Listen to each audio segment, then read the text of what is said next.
Moïse était tellement fâché. J'ai vu une question, pourquoi la Bible dit qu'il était l'homme le plus patient au monde?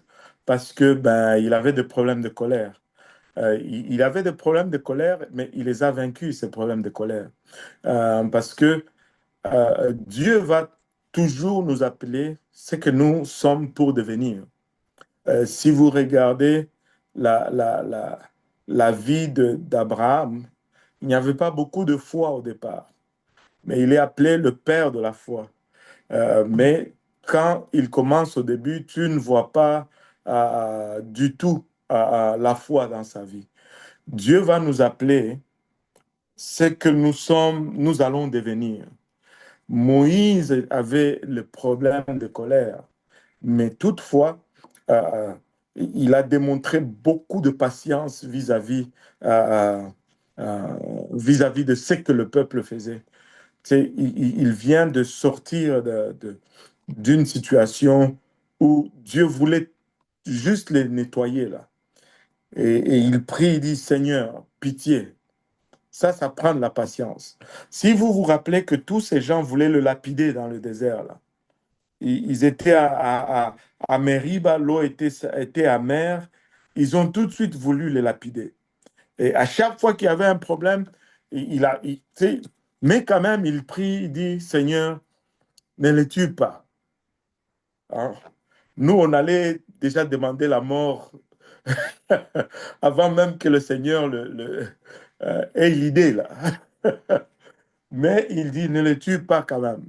Et là, il exprime sa colère, non pas parce qu'il veut la mort des gens, mais parce qu'il veut que ces gens apprennent une leçon. Tu vois? Ce n'est pas seulement, tu sais, si il avait rien fait, je pense que ça n'allait pas avoir, ça n'allait pas donner la leçon qui se supposait. Tu sais, ils auraient pu faire pire après. Tu vois? Et à des moments où il faut exploser. Amen. Et Moïse a explosé en ce moment-là. Et remarquez ceci. Ça, c'est tellement, tellement, tellement. Il n'y a que Dieu pour faire ces choses. Quand ils étaient au mont Sinaï, ils ont reçu les 10 commandements et avec toutes les autres lois, ils ont reçu le plan du tabernacle. Tous les Juifs eux-mêmes vont te dire que c'était la naissance du judaïsme. C'était leur Pentecôte à eux.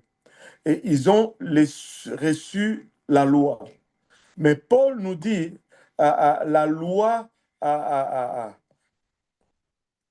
loi la loi tue, la lettre ou la loi tue, mais l'esprit vivifie.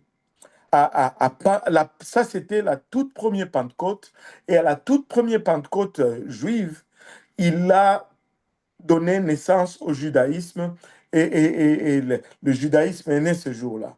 Mais le jour de la naissance du judaïsme avec la loi, il y a eu 3 000 hommes qui sont morts. 3 000 hommes ont été tués.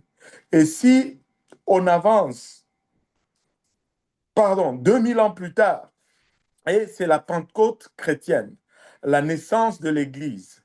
Et là, ce n'est plus au mont Sinaï, mais c'est au mont Sion, à Jérusalem. Et Dieu donne naissance à son Église.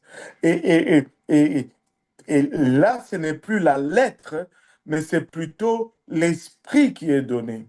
Et comme l'esprit vivifie, il y a 3000 personnes qui reçoivent le don du Saint-Esprit le jour de la Pentecôte.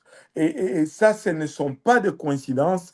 Dieu est en train de nous laisser des marques pour que nous puissions être dans l'assurance que ceci, c'est sa parole. Un homme ne peut pas écrire une telle chose. Un homme ne peut pas laisser de tels détails où on ne, on ne peut peut-être pas les chercher. À la Pentecôte,